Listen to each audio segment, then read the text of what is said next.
Hello friends, સ્વાગત છે તમારું મારા કિચનમાં. તો આજે આપણે બનાવીશું ઘરમાં નાનાથી લઈ મોટા બધાને ભાવે તેવા ખજૂર બિસ્કિટ. ખજૂર બિસ્કિટ બનાવવામાં ખૂબ જ આસાન છે. ફક્ત 10થી 15 મિનિટના સમયમાં જ આ ખજૂર બિસ્કિટ બનીને તૈયાર થઈ જશે. તો ચાલો બનાવવાનું સ્ટાર્ટ કરીએ. એ પહેલાં જો તમે મારી ચેનલમાં નવા હોય તો ચેનલને સબસ્ક્રાઈબ કરો. ખજૂર બિસ્કિટ બનાવવા માટે મેં અહીંયા 1 કિલો જેટલો આ રીતનો પોચો ખજૂર આવે તે લીધો છે. સાથે મારી ગોલ્ડ બિસ્કિટ, કપ જેટલું સૂકું ખમણેલું કોપરું અને સાથે 2 ચમચી જેટલું ઘી. તો ખજૂર બિસ્કિટ બનાવવા માટે મેં અહીંયા એક જાડા તળિયાવાળી કડાઈ લીધી છે. તેમાં જે આપણે ઘી લીધું છે તે ઉમેરી દઈશું. તો મીડિયમ ગેસની ફ્લેમ પર આપણે ઘીને થોડું ગરમ થવા દઈશું. એટલે ઘી થોડું આ રીતે પીગળવા લાગશે.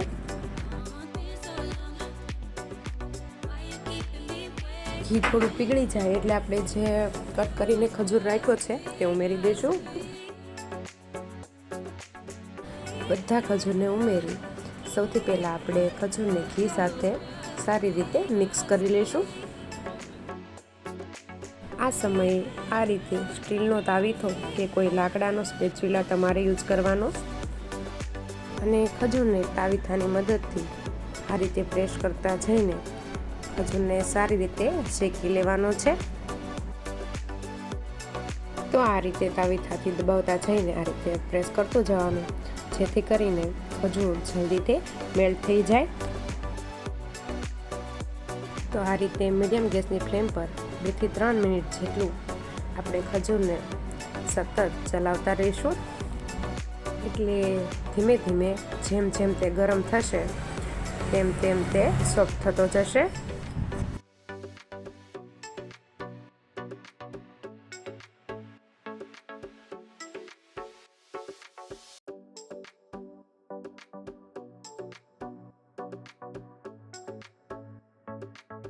તો 2 થી 3 મિનિટ જેવું થઈ ગયું છે અને ખજૂર આ રીતે કંઈ તૈયાર થઈ ગયો છે. તો હજી ખજૂરને આપણે 1 મિનિટ જેવું થવા દઈશું. એટલે તેનું એકદમ પરફેક્ટ એવું મિશ્રણ બનીને તૈયાર થશે. તો આ સમયે આપણે ખજૂરની અંદર આ રીતના ડ્રાયફ્રૂટ પાવડર ઉમેરીશું. બાળકોને ડ્રાયફ્રૂટ ખવડાવવા માટેનો આ બેસ્ટ ઓપ્શન છે. અહીંયા મેં અડધી વાટકી જેટલો ડ્રાયફ્રૂટ પાવડર ઉમેર્યો છે. જેમાં 5 થી 7 નંગ જેટલા બદામ અને 5 થી 7 નંગ જેટલા કાજુને લઈ ક્રશ કરીને પાવડર બનાવી અને ઉમેરી સારી રીતે મિક્સ કરી લેવાનું છે. હવે આપણે આ ખજૂર બિસ્કિટ માટેનું મિશ્રણ બિલકુલ તૈયાર છે. તો આ સમયે ગેસની ફ્લેમ બંધ કરી કડાઈ નીચે ઉતારી હાથ પર ઘી લગાવી થોડું મિશ્રણ લઈ આ રીતે બોલ જેવું બનાવી લેવાનું છે. અને આ રીતે બંને હાથથી પ્રેસ કરીને આ રીતે નાની એવી થેપલી જેવું બનાવી લેવાનું છે. તો આ રીતે કિનારી મેળવીને એકદમ સરસ એવી થેપલી બનાવી લેવાની છે. તો અહીંયા રોટલી વણવાનો પાટલો કે ચોકબોર્ડ પર આ રીતે થોડું ઘી લગાવી અને પછી થેપલી મૂકી ઉપર એક જે મારી બિસ્કિટ લીધા છે તે મૂકીશું અને હળવા હાથે થોડું પ્રેસ કરી દઈશું. પ્રેસ અહીંયા હળવા હાથે જ કરવાનું છે, કારણ કે બિસ્કિટ તૂટી ન જાય તેનું ખાસ ધ્યાન રાખવું. અને હવે ફરીથી થોડું મિશ્રણ લઈ જે પહેલાં આપણે થેપલી બનાવી એ જ રીતે આપણે બીજી થેપલી પણ બનાવી લઈશું.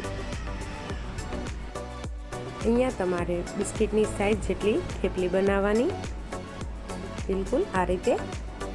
અને જો તમારે ખજૂરનું લેયર થોડું જાડું રાખવું હોય તો તે તમારી પસંદ પ્રમાણે જાડું કે પતલું રાખી શકો છો. તો આ રીતે આપણે બીજી થેપલી મૂકી બીજું આપણે મારી બિસ્કિટ ઉપર મૂકીશું અને હળવા હાથે પ્રેસ કરી દઈશું. અને બિલકુલ એ જ રીતે આપણે બીજી થેપલી બનાવીને ઉપર રાખી દઈશું.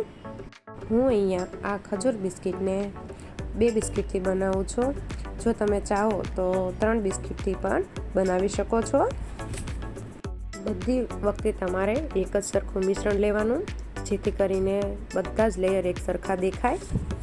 હવે હળવા હાથે આ ખજૂર બિસ્કિટને હાથમાં લઈ આ રીતે ઉપર અને નીચેનું લેયર આ રીતે વચ્ચેનું બિસ્કિટ ન દેખાય એ રીતે આપણે કવર કરી દઈશું. જરૂર લાગે તો જે અહીંયા તમે ખજૂરનું મિક્સર બનાવીને તૈયાર કર્યું છે તે થોડું લઈ શકો છો ને આ રીતે હાથથી પ્રેસ કરીને સારું એવું કવર કરી લેવાનું છે. બિસ્કિટ બિલકુલ પણ દેખાવું ન જોઈએ. પાટલા પર આ રીતે રોલ ફેરવીને આ રોલને એકદમ લીસો કરી લેવાનો છે. અને આ પ્રોસેસને ખૂબ જ હળવા હાથે કરવાની. બિસ્કિટ તૂટી ન જાય તેનું ખાસ ધ્યાન રાખવાનું છે. તો તમે જોઈ શકો છો અહીંયા મેં બધા જ બિસ્કિટને ખૂબ જ સારી રીતે ખજૂરના મિશ્રણથી કવર કરી લીધા છે. અને આ ખજૂર બિસ્કિટનો રોલ બિલકુલ બનીને તૈયાર થઈ ગયો છે. તો હવે આપણે આ ખજૂર બિસ્કિટના રોલને થોડો ગાર્નિશ કરીશું. આ રીતે થોડું કોપરાનું ખમણ આપણે ખજૂર બિસ્કિટના રોલ પર લગાવી દઈશું.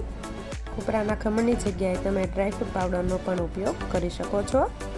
મેં અહીંયા આ રીતે બધા જ ખજૂર બિસ્કિટના રોલ બનાવી લીધા છે.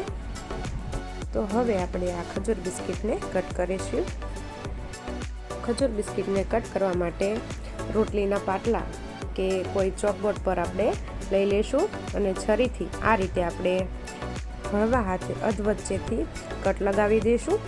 અને ખજૂર બિસ્કિટના 2 ભાગ કરી લઈશું. 2 ભાગ થઈ જાય એટલે આ રીતે કટ લગાવશું એટલે ટોટલ એક ખજૂર બિસ્કિટમાંથી આ રીતે 4 ટુકડા થશે. તમે જ્યારે કટ કરો છો તો એકદમ હળવા હાથે કટ કરવાનું, જેથી કરીને અંદરનું બિસ્કિટ તૂટી ન જાય.